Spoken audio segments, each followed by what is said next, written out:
یہ کون تھا؟ اس کے پاس کتنا مال تھا؟ یہ قارون تھا۔ قارون کے بارے میں آتا ہے کہ یہ حضرت موسیٰ علیہ السلام کا چچا کا بیٹا تھا، کزن، فرسٹ کزن تھا حضرت موسیٰ علیہ السلام کا، بڑا نورانی چہرہ بھی تھا اس کا، اور یہ اس زمانے میں تورات کا بہت بڑا عالم بھی تھا، یعنی دنیا بھی ہر وہ چیز تھی جس میں لوگ ترقی کرتے ہیں، مالدار بھی تھا، حسین بھی تھا، فیملی بھی بڑی اچھی تھی، حضرت موسیٰ کا کزن تھا علیہ السلام، اور عالم بھی تھا، علم بھی رکھتا تھا، جاہل نہیں تھا، لوگ اس کا بڑا ادب و احترام بھی کرتے تھے۔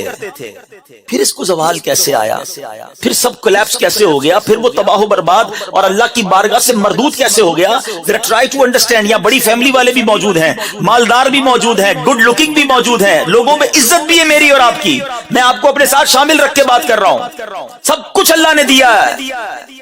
اس کا مطلب یہ نہیں ہے کہ سب کچھ رہے گا بھی آخر تک، ایسی گڑبڑ، ایسی غلطی، ایسی مسٹیک نہ ہو جائے کہ یہ سب جب چاہے میرا رب واپس لے سکتا ہے۔ وَتُعِزُّ مَن تَشَاءُ وَتُذِلُّ مَن تَشَاءُ بِيَدِكَ الْخَيْرُ۔ وہ خالق ہے، وہ مالک ہے۔ کیا ہوا تھا؟ حضرت موسیٰ علیہ السلام کے چچا یسر کا بیٹا تھا، اور اس کو لوگ منور کہتے تھے، اتنا چہرہ خوبصورت تھا کہ اس کو منور کہتے تھے۔ اس کے پاس بہت مال آ گیا، اتنا مال آ گیا، اتنا مال آ گیا کہ اس کے خزانے ایسے ہوتے تھے کہ اس کی خزانوں کی جو چابیاں تھی نا، وہ اونٹوں پر لاد کر 40 اونٹ چلا کرتے تھے، صرف چابیاں۔ ٹرائی ٹو انڈرسٹینڈ خزانہ کتنا ہوگا۔ حضرت موسیٰ علیہ السلام نے اس کو زکوٰۃ کا حکم دیا کہ تم اللہ کی بارگاہ میں زکوٰۃ دو، خرچ کرو اللہ کی راہ میں۔ اچھا، اس زمانے زکوٰۃ جو ہے نا وہ 1000 پر ایک تھی، آج تو 100 پہ 2.5 ہے نا، 1000 پر ایک، تو بڑا آسان تھا یوں دیکھا جائے۔ اس نے پہلے تو وعدہ کر لیا، بعد میں گھر جا کے کیلکولیٹ کیا تو اس کو خیال آیا کہ یہ تو بہت بن جائیں گے، پیسے ہی اتنے تھے۔ آج کے زمانے کے اگر $1 ٹریلین ہوں تو وہ بڑے، اس کی زکوٰۃ بھی بڑی بنتی ہے۔ تو اس نے حساب کیا کہ یہ تو بہت بن جائیں گے۔ اب شیطان نے اس پر حملہ کیا، کہتا زکوٰۃ تو نہیں دینی۔ اب اس نے لوگوں میں بات یہ پھیلائی کہ حضرت موسیٰ علیہ السلام تمہارے مال پہ قبضہ کرنا چاہتے ہیں۔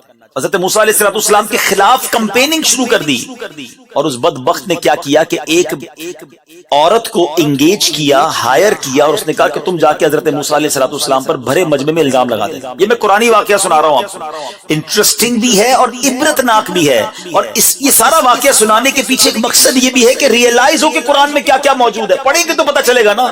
ہمارے بچے، میری بہنیں، میرے بچے سن رہے ہوں گے، آج بچے کیسی کیسی پتہ نہیں سٹوریز پڑھ رہے ہوتے ہیں۔ کتنا اچھا ہو کہ گھر میں سب مائیں، بہنیں، باپ، بچہ بیٹھ کر کہے کہ چلو آج قرآن کی کہانی سناتا ہوں، اسٹوریز آف قرآن پڑھیں نا، انڈرسٹینڈ کریں اس سے۔ چلیں جناب، اس عورت نے بھرے مجمع میں حضرت موسیٰ علیہ السلام پر برے کام کا الزام لگا دیا۔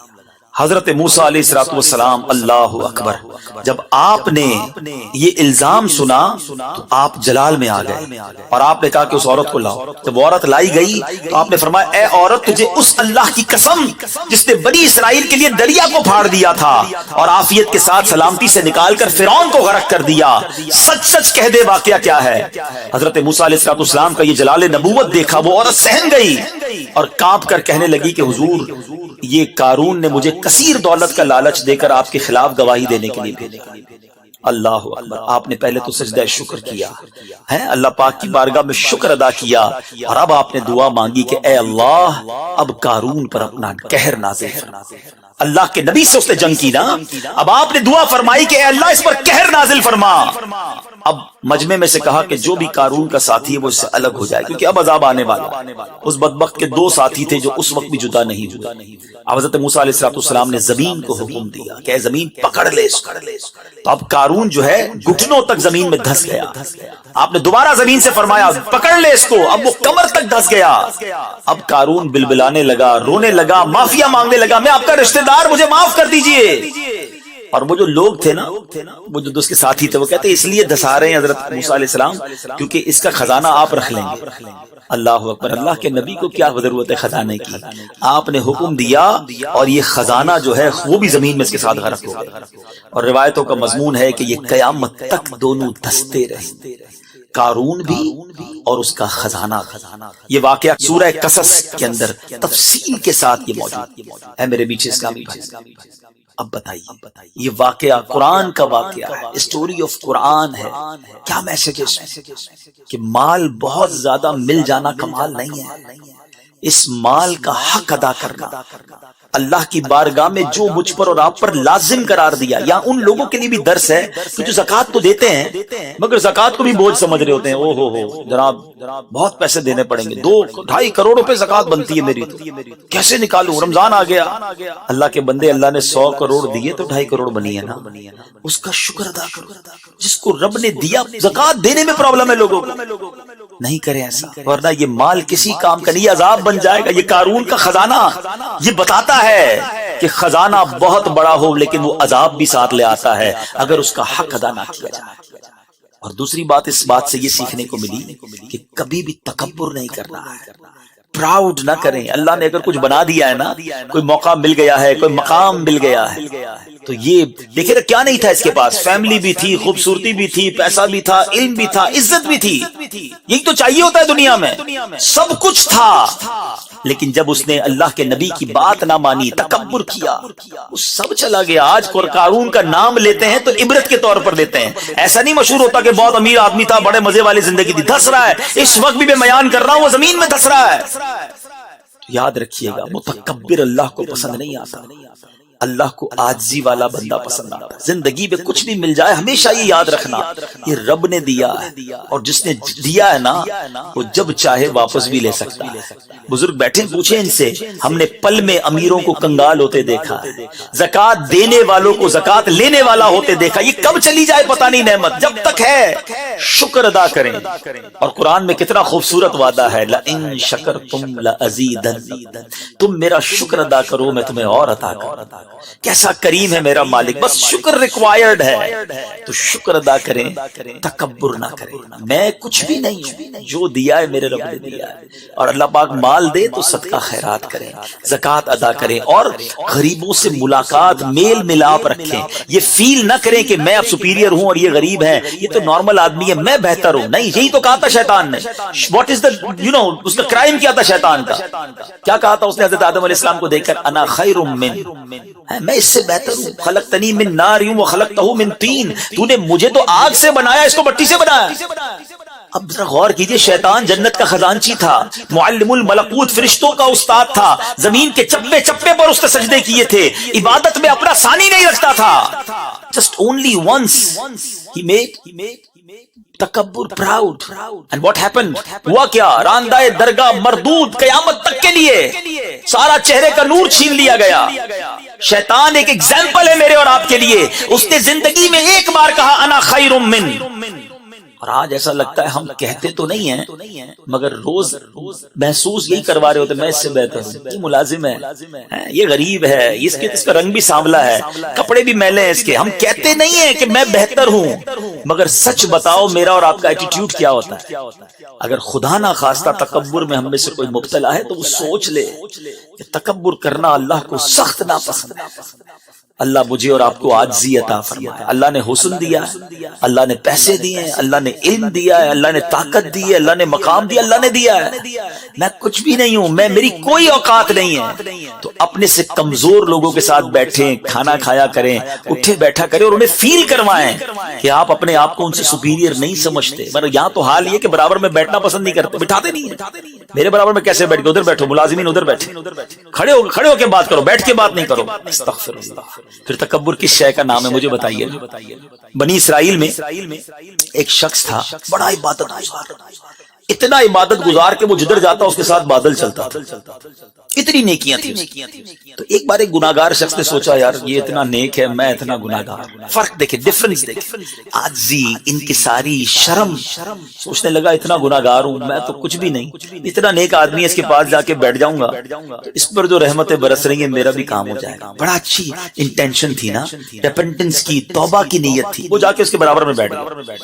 جب وہ بیٹھ گیا تو وہ جو نیک آدمی تھا، حالانکہ شیطان نے حملہ کیا، تکبر آ گیا. کہتا تم زمانے کے گناہگار میرے برابر میں، اٹھو، کھڑے ہو کے جاؤ یہاں سے. وہ جب کھڑا ہوا اب جانتے ہیں کیا ہوا؟ وہ بادل کا ٹکڑا جو ہے وہ اس کے ساتھ جانے لگا۔ اس زمانے کے نبی پر وحی بھیجی گئی کہ جا کر اس عبادت گزار سے کہہ دو، بلکہ ان دونوں سے کہہ دو کہ اپنے اپنے اعمال نامے دوبارہ سے شروع کریں۔ وہ گناہگار جو عاجزی کر کے گیا تھا، اپنے آپ کو کمتر اور کمزور سمجھ کر گیا تھا، اس کی عاجزی ہم نے قبول کر لی، اس کے سارے گناہ معاف کر دیے۔ اور اس نیکوکار سے کہہ دو جو دل میں تکبر آیا تھا، اس کی نحوست کی وجہ سے اس کے سارے نیک اعمال برباد کر دیے۔ تو that is proud. Try to understand. قرآن کا پیغام ہے یہ کہ مال ہے اس کا حق ادا کرو، ورنہ کہیں یہ قارون والا خزانہ نہ بن جائے۔ اور عاجزی ہو، انکساری ہو کہ دانا خاک میں مل کر گلے گلزار ہوتا ہے۔ ہم جس نبی کے غلام ہیں صلی اللہ تعالی علیہ وسلم، جس کا کلمہ پڑھتے ہیں، جس کا میلاد منانے آج جمع ہوئے ہیں، ان کی عاجزی کا عالم، پہلے تو ان کا سٹیٹس میں نے بیان کیا، ان کے معجزات کا عالم یہ ہے، ان کی اتھارٹیز کا، ان کے کنٹرول کا عالم یہ ہے کہ زمین پر اشارہ کریں اور چاند دو ٹکڑے ہو جائے، مگر حال یہ ہے کہ کبھی جو کی موٹی روٹی تو کبھی کھجور پانی، تیرا ایسا سادہ کھانا مدنی مدینے والے ہے، چٹائی کا بچھونا کبھی خاک ہی پہ سونا، کبھی ہاتھ کا سرہانا، مدنی مدینے والے تیری عاجزی پہ لاکھوں، تیری سادگی پہ لاکھوں، ہو سلام عاجزانہ مدنی مدینے والے۔ آقا غلاموں کے ساتھ بیٹھ کر کھانا کھائیں، نبی پاک اپنی سواری پر پیچھے اپنے غلام کو بٹھا لیں، اور ہم کسی سے ہاتھ ملانا پسند نہ کریں۔ کیسی غلامی ہے بتاؤ نا؟ میری اور آپ کی اوقات ہے نبی پاک علیہ الصلوۃ والسلام کے سامنے؟ ہم کس بات کا تکبر کریں؟ ہم کیسے اپنے آپ کو کچھ سمجھنے لگ جائیں؟ خدا را شیطان کے اس وار کو سمجھو۔ وہ حدیث ہمیشہ یاد رکھنا جس کا مضمون ہے کہ جس کے دل میں رائی کے دانے کے برابر تکبر ہوگا وہ جنت میں نہیں جائے گا۔ کرنا ہے کر لو تکبر، پراؤڈ کر لو، جنت میں نہیں داخلہ ملے گا۔ ہمبل رہیں، پولائٹ رہیں، ڈاؤن ٹو ارتھ رہیں، سب کے ساتھ ملنا جلنا رکھیں، غریبوں کو زیادہ پیار دیا کرو۔ امیروں کو تو ویسے ہی سب لوگ مل جاتے ہیں، ہمارے یہاں کوئی ہمیں غریب ملازم دعوت دے، نہیں یار آج کل طبیعت ٹھیک نہیں ہے، پتہ ہی ہے تمہیں کتنا بیزی ہوں، اس کے یہاں نہیں جائیں گے۔ اور بڑے سیٹ صاحب بلائیں تو سب سے پہلے پہنچ جائیں گے۔ ارے بھائی ادھر نہیں بھی جاؤ گے، پیسے بہت لوگ آئے ہوئے ہیں، ادھر جائیں، وہ ساری زندگی یاد رکھے گا کہ صاحب میرے گھر بھی آئے تھے، میرے گھر آ کر چائے پی تھی ہے، میرے بچے کے سر پہ ہاتھ رکھا تھا۔ یہ دل جیتنے کے موقع ہوتے ہیں اور ہم اسے ریئلائز نہیں کرتے۔ آپ کو ایک مشورہ دیتا ہوں، مسجد جاتے ہیں نا، مسجد میں خادم ہوتا ہے، آپ نے دیکھا ہوگا، جھاڑو لگا رہا ہوتا ہے، پوچھے لگا رہا ہوتا ہے۔ بعض اوقات آپ روڈ پہ جاتے ہیں تو کوئی پولیس کا انسپیکٹر ہوتا ہے، ٹریفک والا جو لوگوں کو چلا رہے ہوتے ہیں، یہ اس طرح کے جو لوگ ہوتے ہیں ان سے کوئی نہیں ملتا۔ آپ مسجد جائیں نا، اس خادم کو روکیں اور اس کو سینے لگا لیں، اس کو پوچھیں تمہاری طبیعت کیسی ہے، آپ اس کی آنکھوں میں آنسو دیکھیں گے، شاید بہت عرصے بعد کسی نے اسے سینے لگایا ہو۔ ارے مسجد کو چھوڑو، آپ کے آفس کے اندر، جی میں آپ کے آفس کی، آپ کی فیکٹری کی بات کر رہا ہوں، آپ جب جاتے ہیں ایک دروازہ کھولنے والا ہوتا ہے، پیون جس کو کہتے ہیں آپ، ٹھیک ہے نا، فائلیں لاتا ہے آپ کے پاس، کبھی طبیعت پوچھی اس کی، کبھی ہاتھ ملایا اس سے محبت کے ساتھ، کبھی سینے لگایا اسے؟